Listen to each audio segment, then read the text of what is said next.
Welcome back to another technical deep dive here in the debug zone. Today we're tackling a big question and breaking it down with insights from other users. Hopefully this clears up some misconceptions and helps you get the answer you need. So buckle up, stay a little curious, and let's jump right in.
And that's a wrap.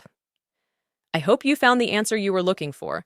If you did, take a second to hit that subscribe button. It really helps out. And let me know in the comments which solution worked best for you. See you next time in the debug zone.